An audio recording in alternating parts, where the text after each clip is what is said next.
Oke, kita mulai ya. Assalamualaikum warahmatullahi wabarakatuh. Selamat pagi. Waalaikumsalam Waalaikumsalam warahmatullahi wabarakatuh. Ya, kita di pertemuan ke-11 mengenai web server di Linux ya. Jadi sebagai pendahuluan, web server adalah perangkat lunak yang berfungsi sebagai penerima permintaan atau bahasa lainnya request ya, yang dikirimkan melalui web browser atau dalam bahasa Indonesia namanya peramban. Nah, kemudian request ini akan diolah ya, kemudian web server akan memberikan tanggapan berupa respons, ya, istilahnya, atas permintaan tadi dalam bentuk halaman website atau lebih umumnya dalam dokumen HTML ya, atau Hypertext Markup Language. Kemudian web server juga dapat mempunyai dua pengertian yang berbeda. Jadi yang pertama, web server sebagai perangkat keras, maupun nanti web server sebagai bagian dari perangkat lunak ya.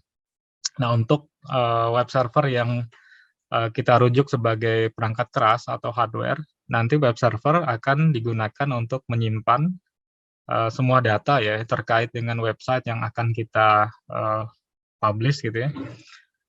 Bisa berupa misalnya HTML dokumen ataupun skrip pemrograman, baik PHP atau yang lain. Kemudian nanti bisa berupa gambar, file CSS, stylesheet, JavaScript, dan yang lain gitu ya. Jadi fungsinya adalah untuk menyimpan file secara fisik. Nah, sedangkan web server merujuk pada sisi software, dia akan berfungsi sebagai pusat kontrol untuk memproses permintaan atau request yang diterima melalui web browser. Nah, ini gambarannya ya. Jadi saat kita mengakses web server, biasanya nanti website tadi akan dikelola oleh web server, dan di sini kalau teman-teman lihat gambarnya ya, jadi misalnya teman-teman menggunakan laptop ataupun PC ya, kemudian membuka web browser, nanti mengetikkan alamat URL tertentu ya, misalnya detik.com, misalnya google.com. Nah, di sini dia akan melakukan HTTP request ke web server yang dituju ya, sesuai alamat nanti. Nah, di sini istilahnya teman-teman akan meminta HTTP request ke web server, nanti di sini dia akan diolah ya. Nah, walaupun gambarnya hanya web server, tapi dia akan berhubungan dengan database server di sini ya. Ya, ini sebetulnya juga ini gambar database gitu ya. Artinya dia akan melakukan query. Kalau dia terkait dengan database, nah dia akan melakukan query ke database, kemudian memberikan jawabannya berupa HTTP response ke web browser kita. Jadi nanti ditampilkan dalam bentuk website HTML ya. Nah, di sini ada fungsi waktu ya. Jadi lamanya akses nanti tergantung banyak hal ya. Jadi misalnya bandwidth-nya seberapa besar yang digunakan, kemudian halaman yang di-load seberapa banyak gitu ya, atau seberapa kompleks halaman yang di-load, apakah nanti query-nya melibatkan database yang intensif, misalnya teman-teman melakukan fungsi agregat ya, nanti ditampilkan dalam berupa grafik, biasanya mungkin prosesnya akan lebih lambat ya. Jadi nanti akan ada waktu yang dibutuhkan mulai dari klik, melakukan HTTP request, diolah, kemudian mendapatkan jawaban berupa HTTP response. Ini sebetulnya gambaran yang tadi ya. Jadi web server bekerja dengan menerima permintaan ya dari web browser, kemudian HTTP request tadi dikirim ke web server. Kemudian sebelum diproses, nanti web server akan melakukan checking terhadap keamanan request-nya nanti.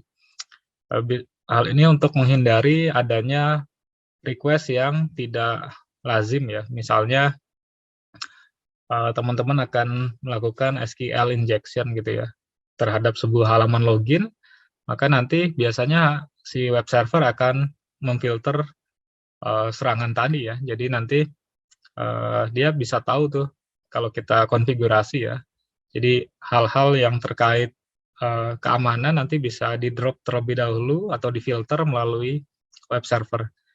Nah, kemudian nanti HTTP request-nya diproses dengan bantuan HTTP server yang merupakan perangkat lunak yang berfungsi menerjemahkan URL atau alamat website tadi serta HTTP protokol ya atau HTTPS secure protokol yang digunakan oleh web browser.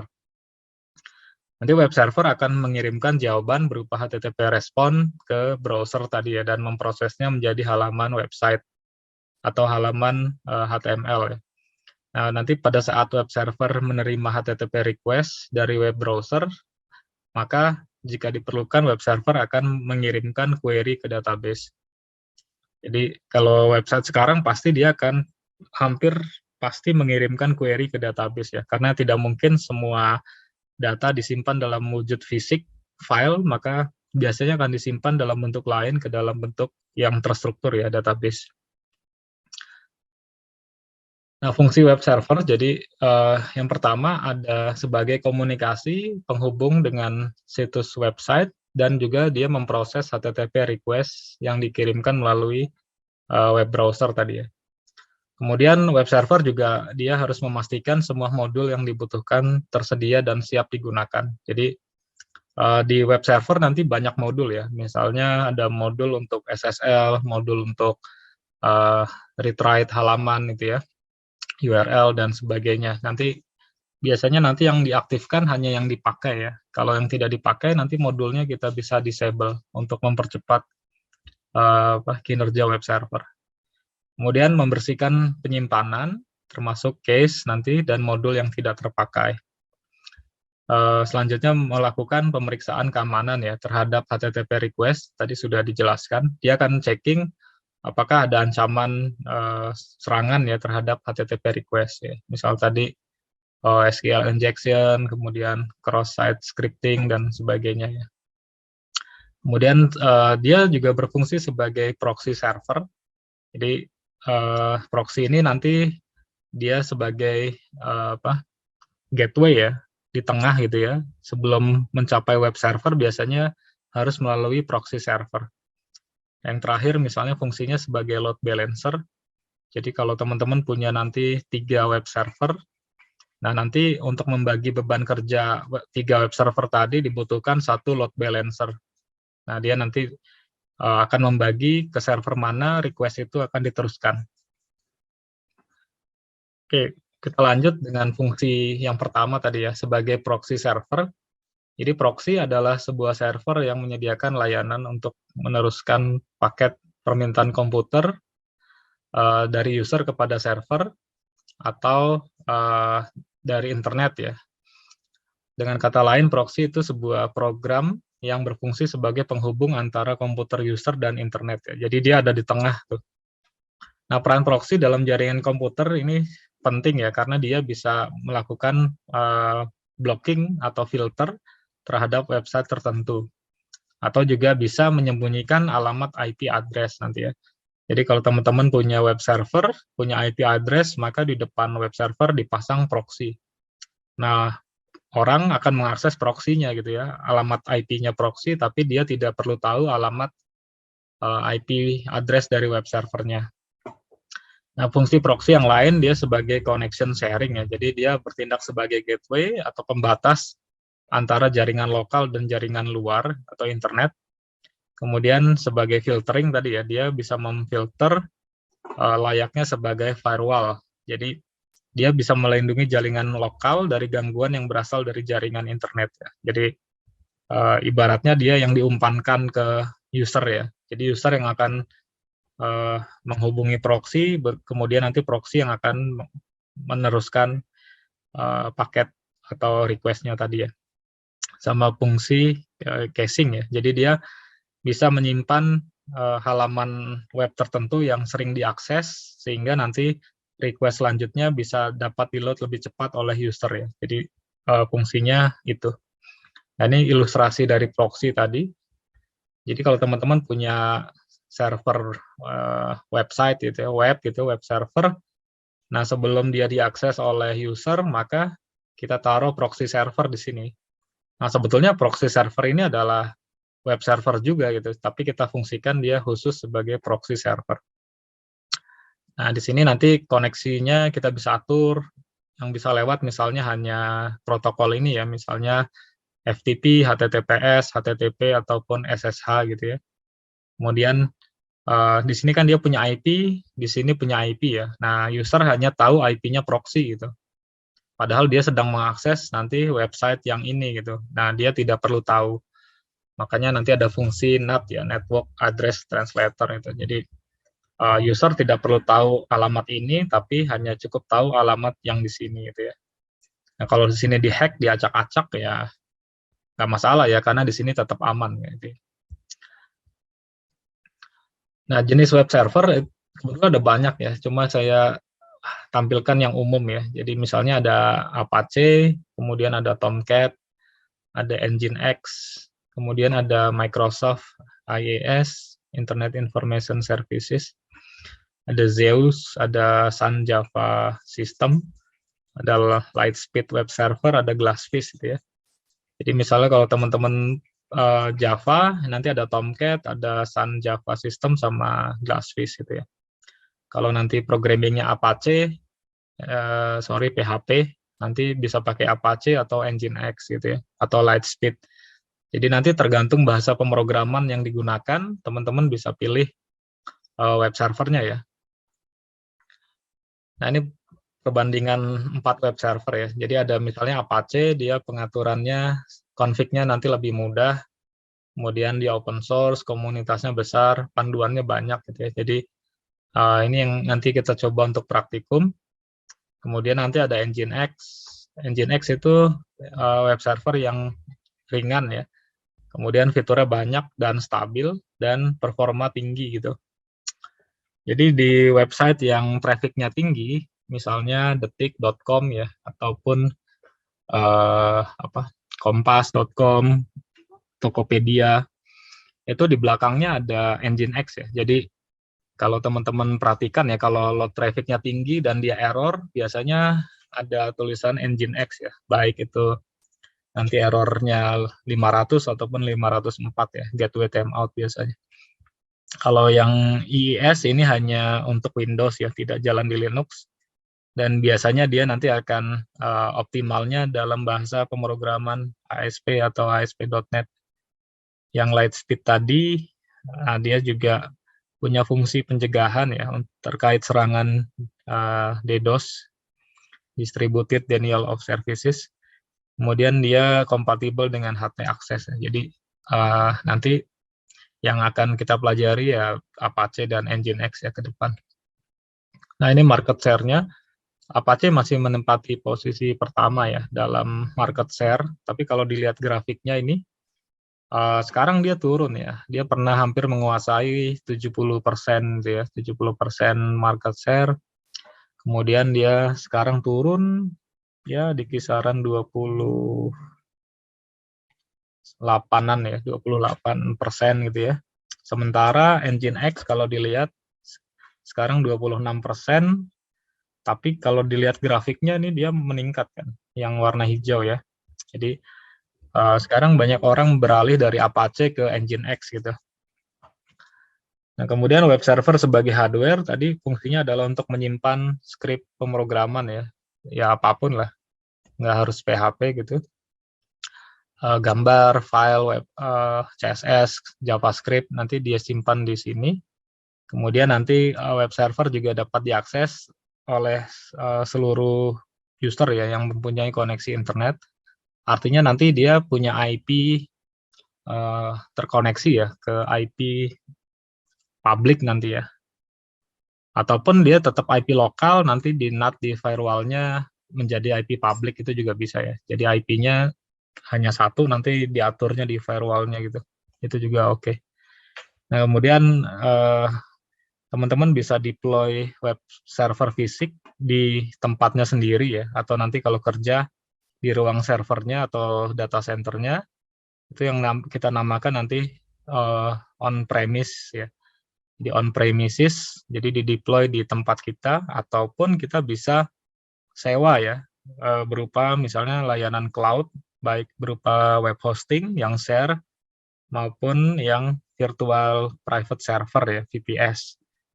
Ataupun kita juga bisa menitipkan layanan server kita di tempat mereka ya, di data center mereka melalui layanan colocation ya. Jadi kita nitip server kita di sana.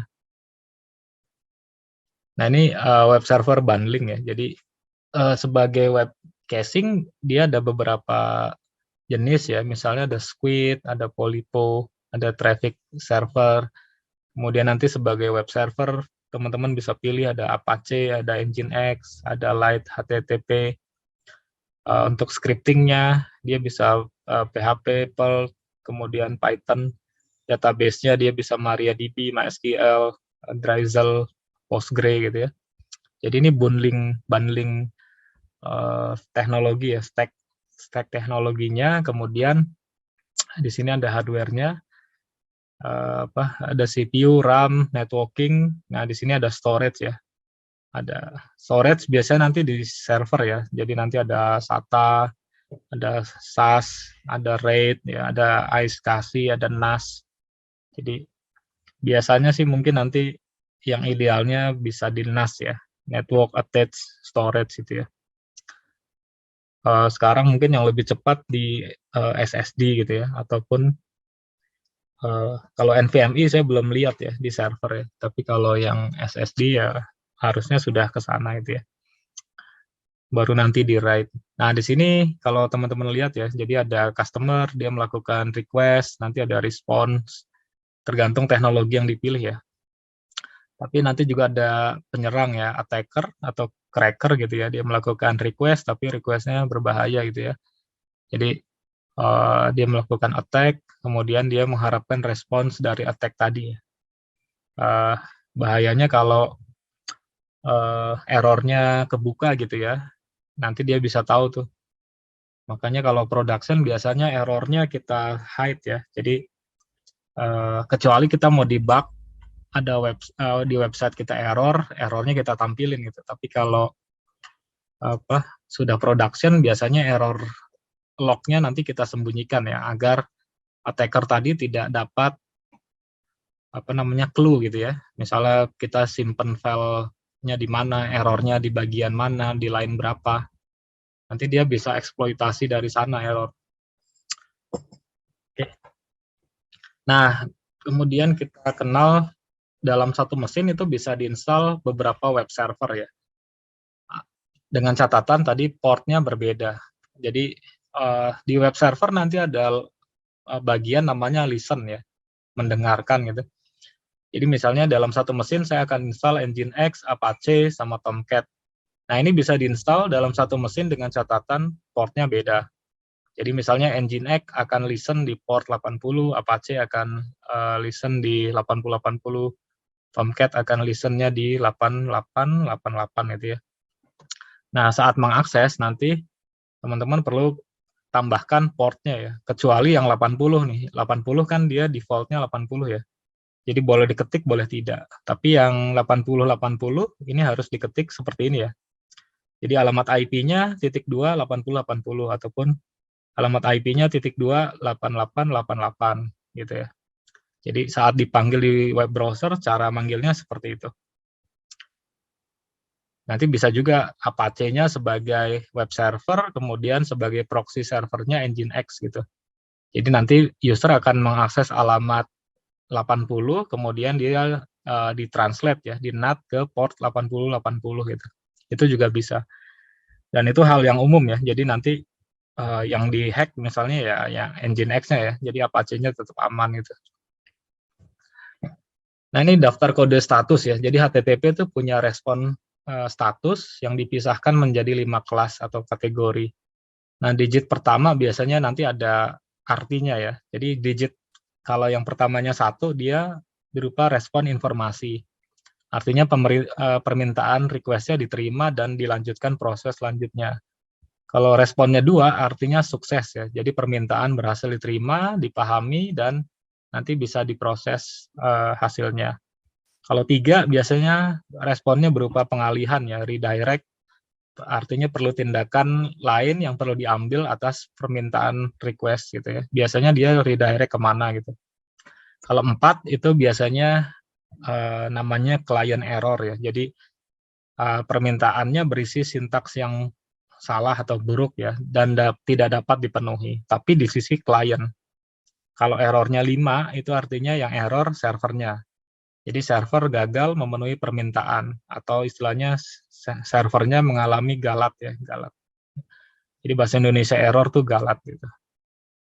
Nah ini yang saya tampilin yang error aja ya. Jadi yang kode 400 yang biasanya kita hadapi biasanya ini ya, bad request, error 400, 401 not authorized. Jadi biasanya dia ada halaman login, username password ya, kalau teman-teman nggak isi, dia akan not authorized, 403 forbidden misalnya. Ya teman-teman nebak-nebak lah, jadi nebak-nebak alamatnya gitu ya kan, biasanya slash apa, nah itu ditebak-tebak. Nanti kalau dia dapat, kalau dia tidak diizinkan maka forbidden. Kemudian 404 yang umum ya, kalau teman-teman ngetikkan sesuatu salah, itu biasanya errornya 404 ya, not found. Dan sebagainya nih, sampai 417 ya. Nah yang 500 itu yang umum yang ini.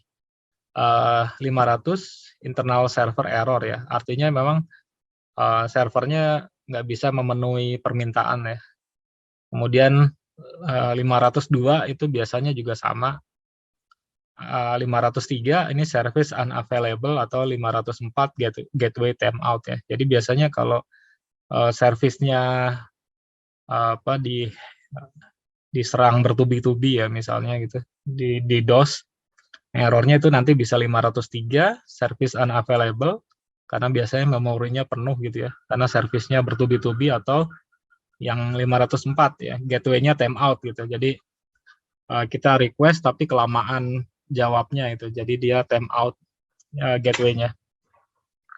Nah untuk praktikum kita butuh setup Ubuntu dan kliennya CentOS ya. Oke, nah di Linux itu ada istilah LAM, Linux, Apache, MySQL, PHP ya. Jadi di Windows juga ada WAM kan, Windows, Apache, MySQL, PHP. Nah ini adalah tumpukan stack ya, atau tumpukan teknologi yang akan kita pakai untuk membangun sebuah, katakanlah website gitu ya. Jadi ada Linux OS-nya, kemudian Apache web server, MySQL database atau PHP bahasa pemrogramannya gitu ya. Jadi LAM ini digunakan secara bersamaan ya untuk membangun sebuah web server yang dinamis misalnya. Nah sekarang database-nya bisa diganti ya. Kalau nggak mau MySQL bisa diganti MariaDB ataupun Postgre. Untuk web servernya juga sama, bisa diganti. Kalau tidak mau Apache tadi bisa diganti Nginx. Gitu ya. Jadi LAM stack ini sangat banyak digunakan ya di berbagai kasus gitu karena mudah dalam melakukan pengelolaannya. Nah, ini nanti kita coba praktikum ya, mulai dari instalasi Apache web servernya, kemudian setting virtual host-nya di sini. Kemudian nanti kita ubah port Apache-nya, jadi kita bisa ubah port Apache-nya kalau kita mau install Nginx gitu ya. Jadi Nginx 80, Apache-nya di 80 gitu. Kemudian kita bisa memantau log Apache. Jadi lognya ada dua, nanti ada error log sama access log ya. Jadi akses itu siapa yang mengakses, error kalau ada request yang tidak dapat dipenuhi ya, atau memang Apache-nya mengalami error. Misalnya config-nya salah, kita salah ngedit config, nah maka nanti dia error. Nanti kita juga akan menginstal PHP, karena tadi LAM kan konsepnya. PHP, kemudian ada lib apache 2 -mod -php sama php -mysql. Nanti terakhir kita akan coba install WordPress ya. Jadi kita install WordPress dengan tumpukan yang tadi ya, LAM stack tadi. Oke, kita pindah ke, sebelum pindah ke tugas dulu ya. Jadi tugasnya nanti membuat makalah ya, 15 halaman dalam format Word gitu ya, dengan ketentuan. Jadi temanya pilih salah satu, A, B, C gitu ya. Nanti untuk mahasiswa atau putra nanti dilihat NIM akhirnya genap, NPM-nya ganjil atau genap ya. Kalau ganjil, temanya ini. DNS, Kali Linux, sama Ruby. Kalau NIM NPM-nya genap, itu ada Linux Packet Manager, Debian, ataupun Python.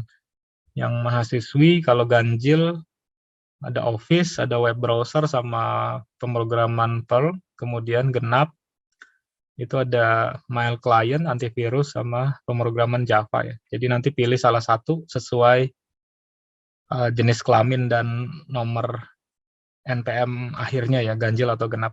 Jadi dikumpulkan paling lambat 4 Desember, 2 minggu lagi ya. Setelah hari ini, kemudian nanti link pengumpulannya di sini. Nanti disubmit ke sini aja.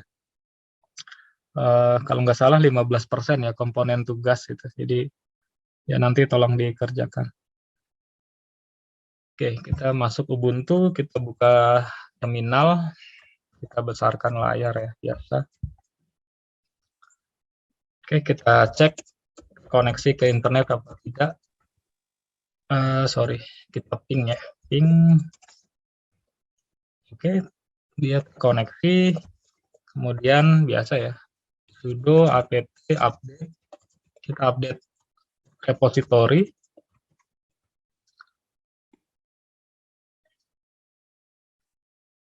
Oke, kalau sudah, baru nanti kita install Apache-nya.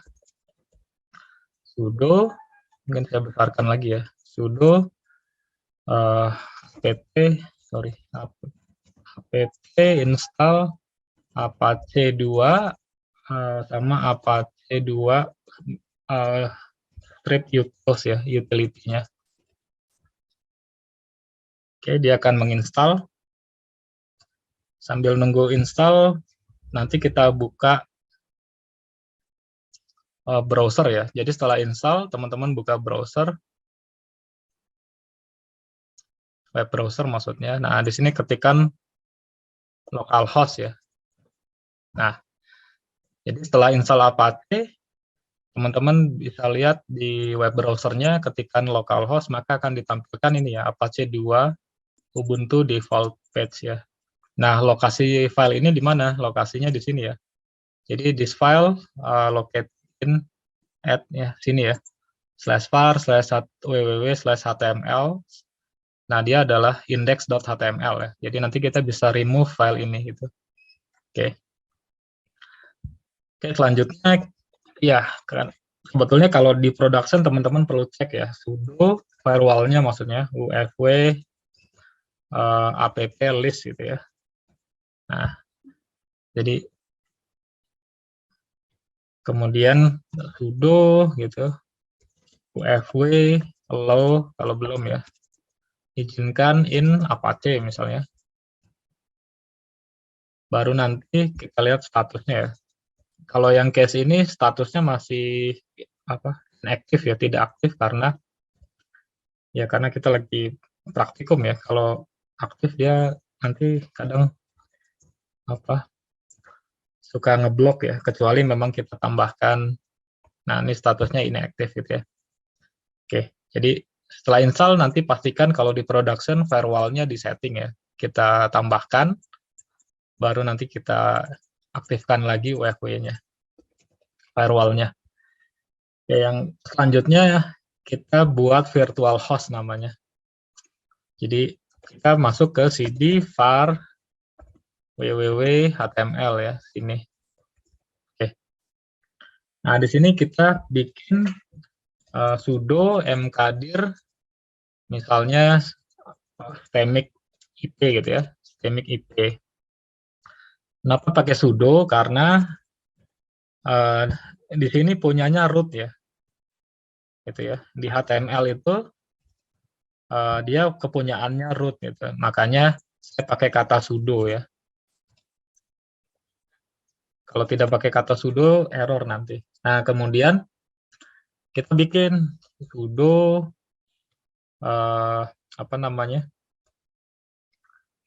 kita ubah dulu ch-on owner ya, -r rekursif $user ya, $2 user, kemudian stemic IP gitu ya. Maka sekarang kalau ll, nah stemic IP sekarang punya saya ya, Yoga usernya yang login gitu ya. Karena tadi saya sudah ganti change owner minus R recursive $user stemic IP ya. Nah, kemudian saya lakukan sudo chmod ya. Sekarang change mode-nya saya chmod minus R lagi, misalnya 755 gitu ya, stemic IP. Gitu. Jadi yang pertama saya ubah ownership-nya, kemudian saya ganti permission-nya menjadi 755. Oke, sampai sini kita bikin cd stemic IP ya, L kan kosong.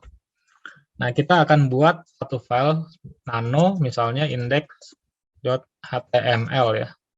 Oke, kita bikin HTML. Itu. HTML, kemudian dalam HTML ada tag body. Misalnya H1 gitu ya. H1 hello world gitu ya. Ini HTML di Linux misalnya gitu ya, H1, kemudian saya kasih garis misalnya, HR,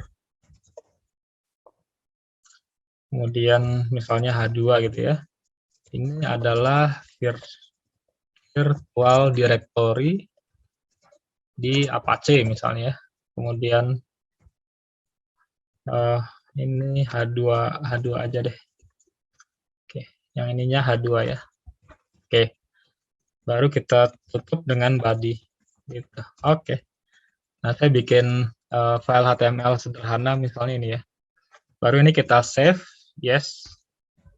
Nah, sekarang kita punya file index.html dalam folder ini ya, stemic IP ya. Dia ada di var www.html stemic IP.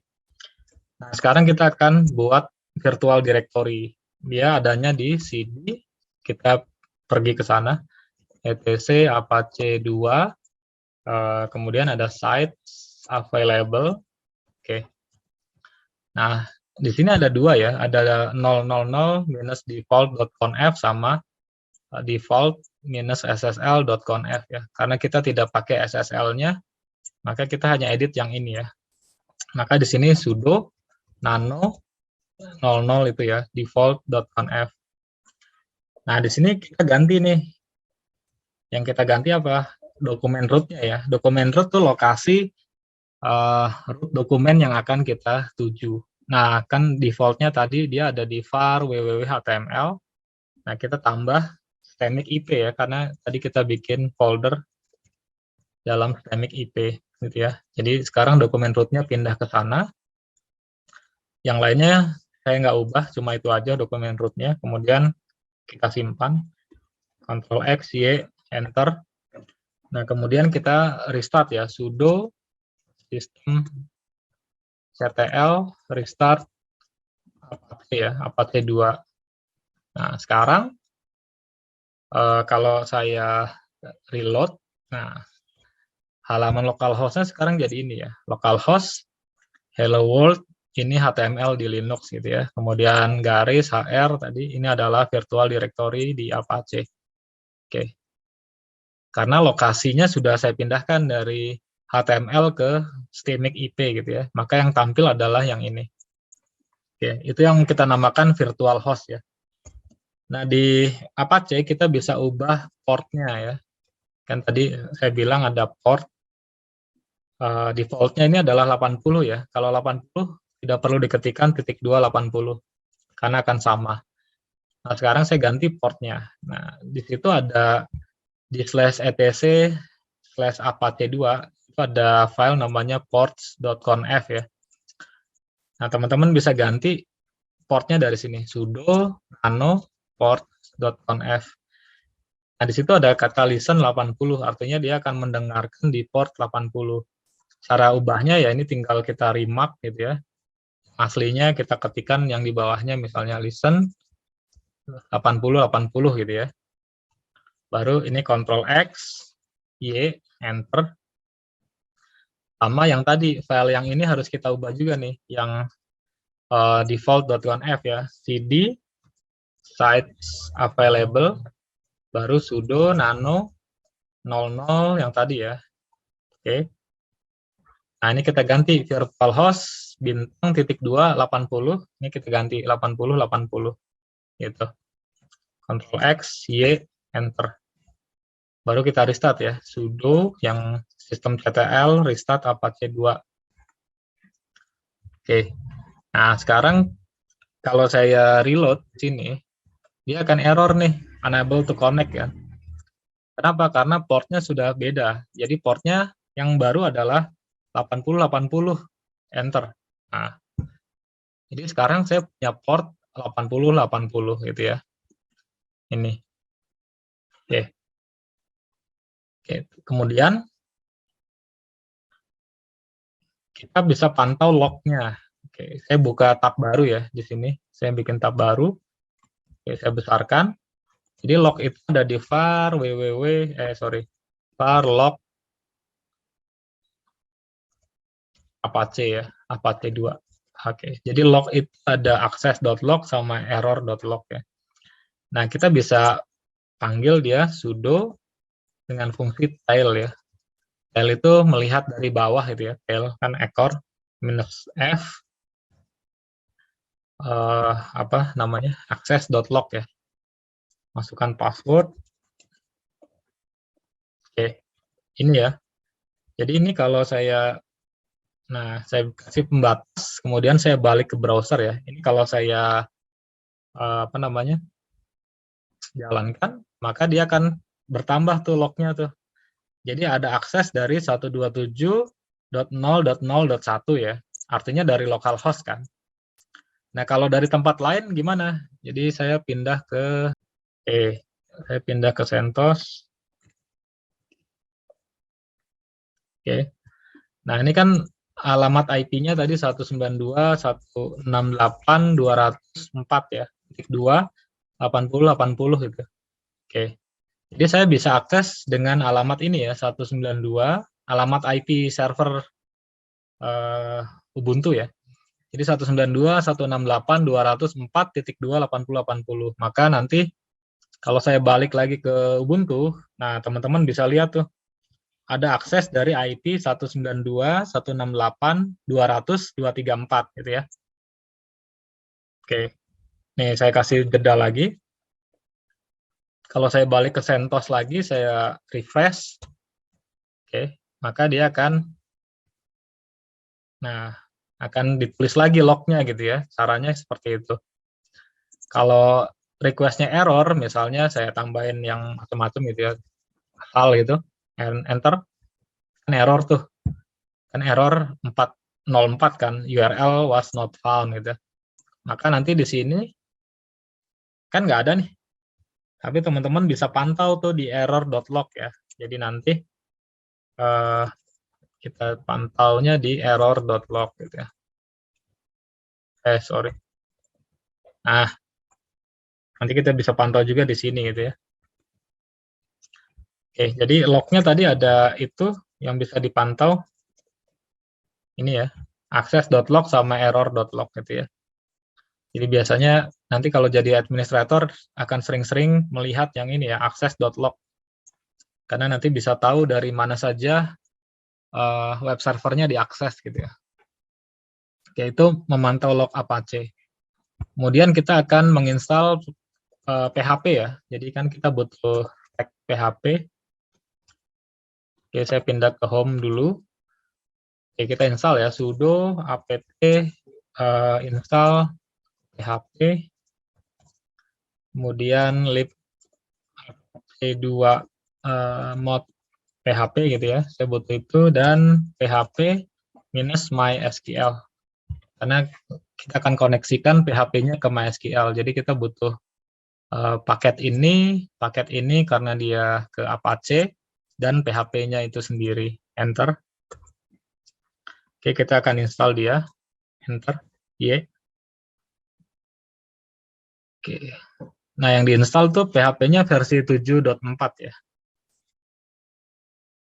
Sebetulnya yang baru kan versi 8 sekian ya. Cuma biasanya dia akan cari yang stabil gitu ya. Oke.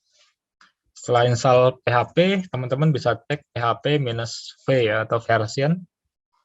Nanti akan terlihat di situ versinya 7.4.3 ya. Command line interface dan bla bla bla gitu ya. Oke, langkah selanjutnya kita harus edit namanya file dir.conf ya. Jadi sudo nano etc apache 2, kemudian di situ ada mod enable. Nah, di situ ada dir.conf ya. Oke, yang perlu diganti yang mana? Yang ini aja ya, letaknya. Jadi HTML kita tukar dengan PHP yang ini ya. Jadi yang paling depan saya ganti HTML-nya jadi PHP. Nah, yang PHP ini saya ganti jadi HTML. Gitu ya, saya tukar posisi. Oke, ya cuma itu aja. Kemudian setelah diubah, kita simpan Ctrl X, Y, Enter. Baru kita reload ya, sudo systemctl reload apache 2 itu ya. Oke. Nah, baru sekarang saya pindah ke cd var www.html stemic ip ls. Nah, kan sudah punya indeks ya di sana ya. Sekarang kita bikin nano, misalnya info php ya. Nah, saya bikin info.php. Oke, kita bikin script PHP yang sederhana gitu ya. Cuma PHP info aja sih, PHP info. Itu kan, scriptnya hanya seperti itu. Ctrl X, Enter. No. No. N. Ini udah ya, sebentar. Ctrl X. ls. Oke, nano info.php. Oke, sudah ya. Nah, sekarang kita buka web browser di sini ya. Nah, ini tinggal 8080/info.php ya. Enter. Nah, maka akan ditampilkan versi PHP-nya ya. Seperti itu.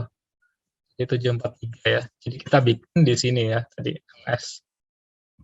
Oke, info.php, maka sekarang akan ditampilkan di web browsernya seperti itu. Nah, teman-teman bisa lihat nanti parameternya dan sebagainya di sini ya. Jadi lebih enak melihatnya kalau ditampilkan dalam bentuk website. Oke. Oke, selanjutnya kita akan menginstal WordPress ya. WordPress. Oke. Maka saya masuk ke alamat WordPress ya. Saya nggak tahu kenapa itu. Nah, kita download aja Get WordPress di sini. Kemudian kita download yang ini ya, yang zip nih, latest.zip. Oke, saya download. Oke, dia nggak mau. Saya taruh di desktop aja ya, save.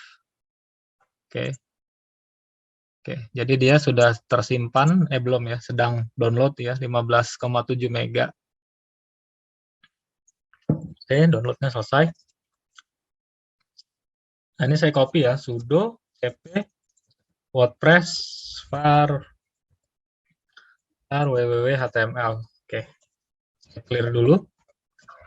Oke, sorry, var www.html. Nah, di situ sudah ada WordPress ya. Saya coba perintah ini, sudo unzip gitu, WordPress. Oke. Nah, dia akan mengekstrak ya dengan perintah unzip. Jadi harusnya tadi bisa dengan perintah tar ya, cuma saya nggak ngerti kenapa nggak bisa tadi. Oke. Nah, dia sudah diekstrak. Nah, sekarang dia membuat folder namanya WordPress. Isinya ya. Jadi kalau saya cd WordPress, isinya ya file setup-nya WordPress ya, ini. Maka saya balik ke satu tingkat tadi. Nah, saya sekarang mau sudo mv WordPress stemic ya, sorry. Benar tadi WordPress, kemudian Stemic ya. Jadi saya masukkan nanti foldernya WordPress ke Stemic, enter. Oke. Maka sekarang folder WordPress-nya akan masuk ke Stemic ya. Saya clear. Sekarang saya masuk cd Stemic ls. Nah, di sini kan ada folder WordPress ya. Nah, ini saya bisa ganti nama foldernya ya, misalnya sudo, nggak usah sudo lah, mv sudo ya, mv WordPress misalnya website ya, website Stemic gitu ya, misalnya. Nah, ls.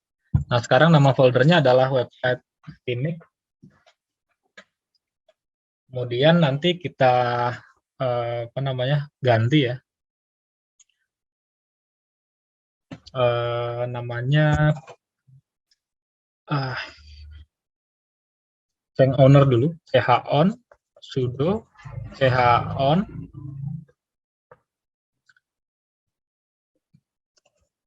-r, saya ganti ke www.data ya. Kedua www-data. Kemudian dia ada di Stemic aja ya. Saya ganti ke var www.html Stemic gitu ya. Oke. Jadi saya change owner-nya dulu itu.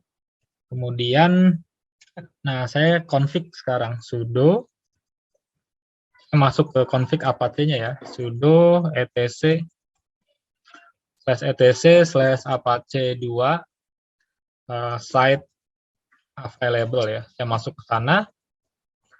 Oke. Nah, kemudian saya copy ya cp 00 default ke WordPress misalnya ya. WordPress.conf gitu ya. Conf. WordPress.conf. Oke. Oh, sorry. Sudo ya, lupa. Oke. Nah, sekarang ada 3 file. Jadi saya copy file WordPress-nya itu dari yang ini ya, 00 default.conf. Yang pertama saya akan disable dulu ya, sudo add atau enable dulu deh, add to end site yang WordPress. Oke.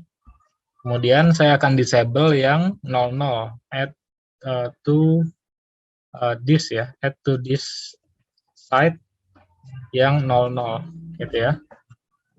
Jadi perintah ini akan menambahkan config wordpress.conf add to site ya, end site. Kemudian yang perintah ini akan mendisable config yang 00 default.conf ya. Jadi ini perintahnya. Baru kita reload dia ya. Sudo systemctl reload apache 2 itu ya. Oke. Oke, setelah itu kita edit sudo nano yang WordPress ya. Oke. Nah, di sini kita edit slash. Tadi kan kalau mau ditambahin boleh, kalau enggak ya udah gini aja nggak apa-apa. Jadi nanti kita pakai slash ya, no. Oke. Nah, kita sekarang balik ke sini kan. Kan tadi nama foldernya itu saya balik ke sini ya. var www.html Stemic ya, ll. Nah, kita punya folder namanya website Stemic ya. Gitu ya. Maka nanti di sini kita ketik nih website Stemic ya, enter. Nah, yang akan tampil adalah installernya dari WordPress ya, gitu. Nah, itu installernya. Nah, untuk setup WordPress kan tadi sudah ada Apache, sudah ada PHP, sudah kita setup, tapi kita belum punya database ya. Maka kita bikin database-nya dulu. Gitu. Caranya ya login ke database-nya ya. Di MySQL -u sama kita -p ya. Atau juga bisa pakai root ya. Kalau belum buat usernya, teman-teman bisa MySQL -u root -p gitu ya. Saya pakai yang Yoga. Passwordnya password 123 shift 123. Oke, saya masuk. Baru saya create database ya. Create database. Misalnya DB website gitu ya. Underscore stemic misalnya gitu ya. Oke. Udah, kita quit. DB website stemic. Nah, kita balik lagi ke sini ya. Jadi pilih bahasa Inggris, continue. Baru kita let's go. Nah, masukin nama database-nya tadi ya, DB website underscore stemic gitu ya. Username-nya tadi Yoga, password-nya password 123 shift 123 itu ya. Localhost, table prefix-nya atau table depannya WP. Boleh diganti ya, bebas. Nah, baru kita submit ya. Submit. Baru kita run the installation.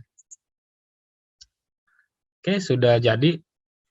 Nah, di sini tinggal dimasukin nama websitenya ya, misalnya Stemic Insan Pembangunan. Username-nya Yoga.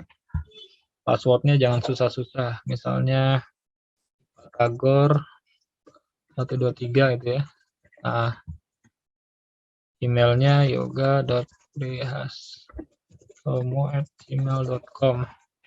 Oke, baru kita install WordPress ya. Install WordPress. Oke. Oke, instalasi sukses. Kemudian klik login. Atau kita bisa langsung ke go to Stemic Insan Pembangunan ya. Jadi, nah kita sudah men-setup website menggunakan WordPress ya. Menggunakan tadi Apache, MySQL, PHP ya. Di Linux ya, di Ubuntu itu. Jadi seperti itu. Ya ini gampang ya. Kalau mau login tadi tinggal login ya. 123 itu ya. Jadi teman-teman juga bisa setting mau di customize apanya gitu ya. Temanya, appearance, theme gitu ya. Mau diganti. Mau yang ini misalnya activate. Baru nanti visit site ya. Nah, nanti dia berubah seperti ini kan. Kalau mau bikin posting tinggal post, mau tambah new, ya intinya mudah lah kalau sudah seperti ini. Teman-teman tinggal title-nya misalnya hello ini dari Linux gitu ya.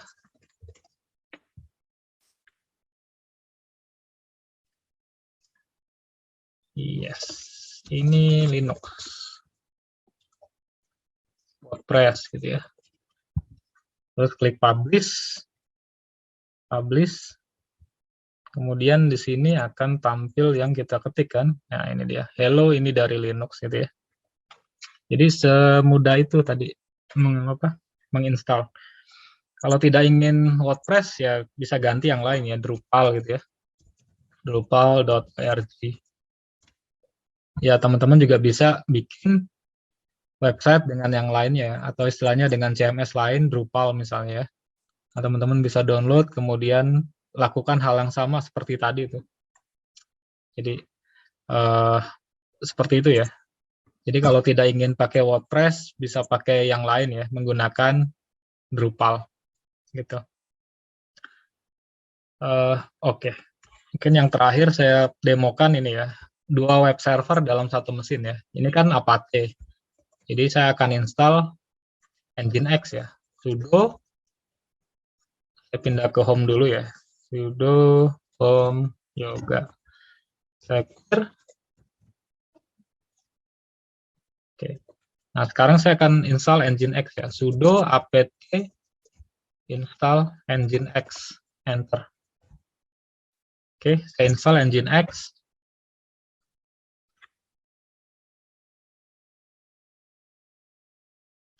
Oke, sudah.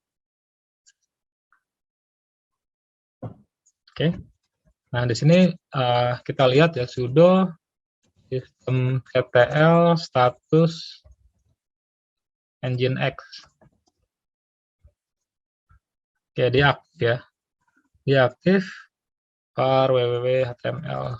Nah, di sininya ini ya, nginx debian.html ya. Jadi asumsinya ini kalau saya remove misalnya mv index.html menjadi misalnya saya gitu ya.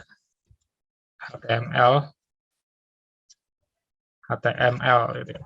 Oke. Permission denied sudo. Oke. Nah, maka ini kalau saya restart, nah ini dia maksudnya. Jadi yang localhost saja ini adalah Nginx, welcome to Nginx, yang ini Apache ya, gitu ya. Jadi yang 80-80 Apache, yang 80 saja Nginx gitu ya. Nanti kalau mau diinstal yang lain sama, diinstal Tomcat, tinggal diganti portnya menjadi yang lain ya. Jadi dia bisa jalan bareng gitu. Jadi ininya sebagai web server, Nginx-nya sebagai katakanlah proxy server ya, itu juga bisa. Itu. Oke, praktikumnya sampai sini hari ini. Terima kasih, sampai jumpa minggu depan. Wassalamualaikum warahmatullahi wabarakatuh. Selamat pagi. Waalaikumsalam. Waalaikumsalam warahmatullahi wabarakatuh. Selamat siang, Pak.